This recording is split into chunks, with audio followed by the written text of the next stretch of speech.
Open Finance memiliki peran strategis dalam digitalisasi di Asia Tenggara, khususnya Indonesia. Berbagai sektor, termasuk industri keuangan dan konsumen yang semakin cerdas membutuhkan kemudahan layanan digital. Platform Open Finance, Ayo Connect, telah berkembang menjadi platform pemrograman aplikasi terbesar di Indonesia. Ayo Connect memiliki visi untuk membangun fondasi infrastruktur yang memungkinkan aktivitas tanpa batas antara setiap pihak. Hal ini memungkinkan produk manager dan developer untuk meluncurkan produk finansial white label kepada pengguna dengan cara yang cepat dan mudah. Nah, untuk membahas hal ini sudah bersama saya di studio Syiraj Kirpalani, CEO Ayo Connect. Selamat pagi Pak Syiraj, terima kasih sudah bergabung di CNN Business pagi ini. Terima kasih. Ya, ini kita bicara mengenai Open Finance ya Pak. Saya ingin bertanya ke Bapak, sebenarnya bagaimana Open Finance, apakah sudah menjadi game changer di dunia jasa keuangan di tanah air? Oke. Kalau kita melihat Open Finance sendiri, mungkin kita explain dulu Open Finance itu apa ya. Open Finance itu memberikan akses kepada masyarakat untuk mendapatkan produk-produk financial. Nah, bisa dari masyarakat yang sudah memiliki akses ke perbankan dan juga masyarakat yang belum memiliki akses ke perbankan untuk mendapatkan secara rata produk-produk financial, mau itu dari pinjaman, asuransi, payments, dan lain-lainnya. Nah, sekarang kalau kita melihat di luar negeri, cukup di Eropa atau di Amerika atau di India pun kita melihat bahwa mereka Open Finance ini udah cukup memberikan impact kepada inklusi keuangan. Tapi kalau kita melihat dari sisi Indonesia sendiri, mungkin kita masih dalam tahap awal ya. Dan dengan adanya undang-undang data pribadi itu sangat membantu untuk stepping stone untuk ke arah Open Finance tersebut sih, Pak Yudi. Ya, kalau Anda katakan di Eropa sudah sangat masif pertumbuhannya, di Indonesia baru mulai, salah satunya memberikan literasi, awareness, dan juga sosialisasi. Nah, bagaimana Anda melihat pertengahan tahun sudah berjalan di 2024? Apakah memang animo sudah bertumbuh cukup baik? Dan kemudian kalau kita bicara mengenai undang-undang data pribadi, privasi itu Pak Syiraj, apakah juga merupakan salah satu hal yang obstacle ataupun sebenarnya menjadi mendukung dalam progres pertumbuhan Open Finance sendiri? I think ini sangat mendukung karena ini mengarah ke arahan yang benar-benar helping towards getting the stage yang dimana kita memang memberikan akses. Jadi individu atau masyarakat bisa memberikan konsen mereka secara pribadi data apa yang ingin mereka berikan kepada pihak ketiga, making sure bahwa itu data-datanya milik mereka dan nggak semua data yang diberikan, aksesnya cuma diberikan, misalnya saya memberikan contoh aja, misalnya saya mau mendapatkan pinjaman dari salah satu fintech atau salah satu perbankan. Saya bisa memberikan data-data pribadi saya untuk limited waktu. Misalnya saya bilang, oh saya mau memberikan cuman data A untuk jangka waktu 7 hari atau 14 hari atau sampai pengajuan saya berjalan.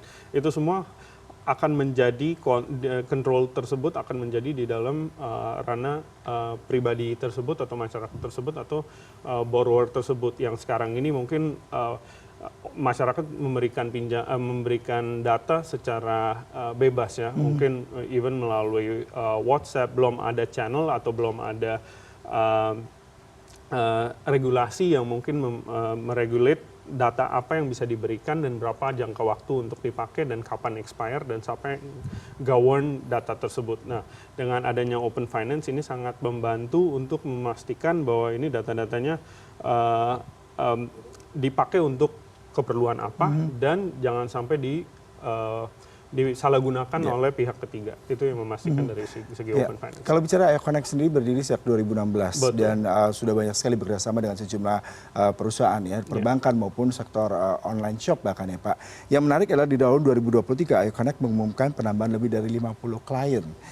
Inovasi apa yang membuat Ayo Connect bisa masif bertumbuh dan bagaimana nanti ke depannya menghadapi challenge terutama menjadi game changer di dunia Open Finance Indonesia? Terima kasih Pak Yudi. Jadi mungkin kita di tahun sebelumnya kita memang definitely menambah 50 klien lebih dan kita memastikan bahwa kita menambah solusi-solusi dari Ayo Connect sendiri. Mungkin kita launch salah satu yang program kami adalah auto debit. Auto debit atau direct debit ini memberikan akses kepada multi finance, asuransi atau perusahaan-perusahaan yang sifatnya subscription untuk dapat langsung mengakses kepada rekening-rekening bank user-user mereka dengan melakukan consent. Consent tadi memasuk dalam ranah data apa yang diberikan dan akses apa yang diberikan itu salah satunya. Kedua yang kita juga launch disbursement atau transfers yang sifatnya lebih membantu ke perusahaan untuk melakukan refund atau vendor payouts dan lain-lainnya yang sangat mendukung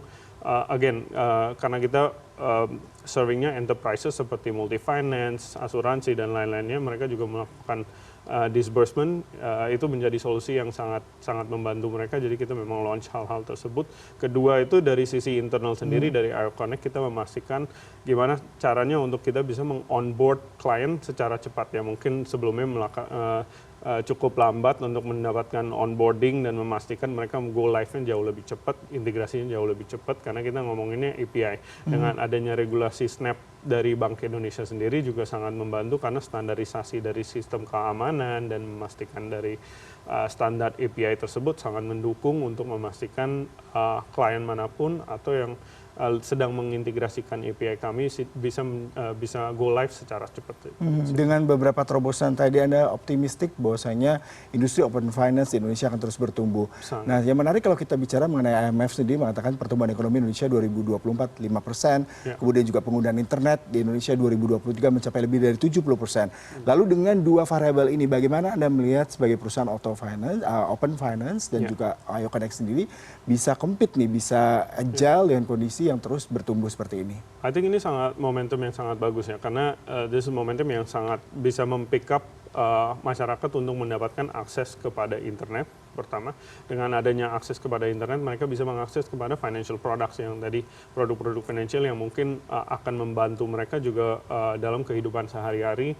Mungkin itu untuk sifatnya UMKM atau sifatnya pribadi untuk mendapatkan akses kepada pinjaman atau melakukan pembayaran secara digital, mau itu melalui QRIS atau melalui metode-metode yang lain. So I think ini sangat mendukung overall, nggak cuma open finance, tapi masyarakat Indonesia juga sangat akan terbantu. Bagaimana dengan iklim kompetisinya di tanah air? Anda melihat apakah memang saat ini masih terbuka luas untuk pertumbuhan sektor ini? Kemudian juga bagaimana bisa memberikan suatu competitive strength ketika kita berkompetisi dengan kompetitor lain seperti itu, Pak? I think market cukup ya, Indonesia is very consumer driven ya, jadi memang spend behaviornya cukup bagus. Jadi itu yang mendrive dari economic growth yang kita melihat di Indonesia sendiri. Jadi menurut saya ini marketnya cukup besar. Kalau ada nggak cuma satu pemain, mungkin beberapa pemain juga bisa main di dalam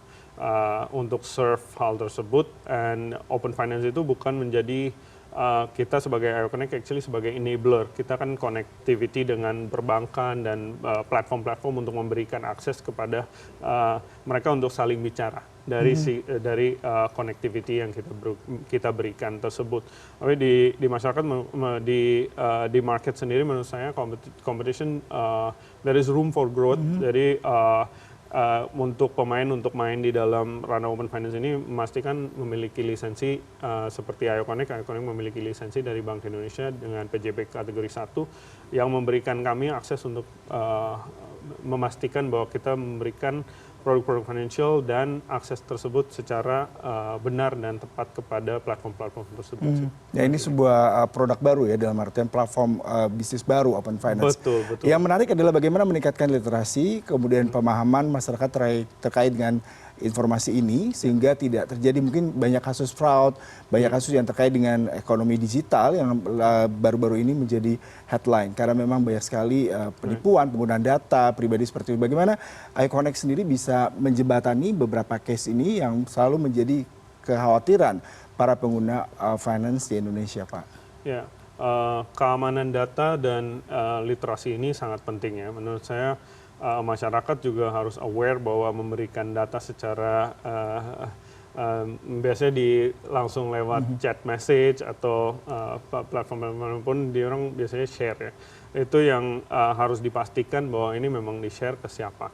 Kedepannya mungkin akan dari regulator, semoga ini memang regulator sangat mendukung, udah membuat sandbox dan kedepannya mungkin akan ada undang-undang atau akan ada lisensi yang khusus untuk memastikan data ini diberikannya kepada siapa dan mediator data itu siapa dan yang menjaga data yang diberikan untuk keperluan apa dan expiry-nya kapan dan digunakan untuk hal apa, itu yang mungkin kedepannya di luar negeri udah ada biasanya namanya account aggregation atau account aggregators tersebut basically memastikan bahwa data yang diberikan itu untuk keperluan yang ditujuin. Dari basically untuk mendapatkan pinjaman atau mendapatkan akses asuransi, untuk mendapatkan credit score, itu memastikan hal tersebut. Di Indonesia mungkin kedepannya bakal ada, tapi untuk sementara belum ada yang account aggregation.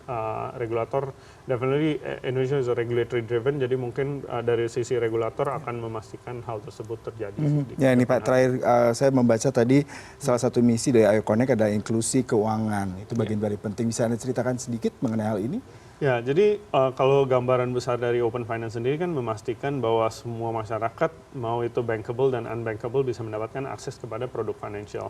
Nah, produk financial tersebut akan definitely dengan goal dan objektif yang meningkatkan inklusi keuangan.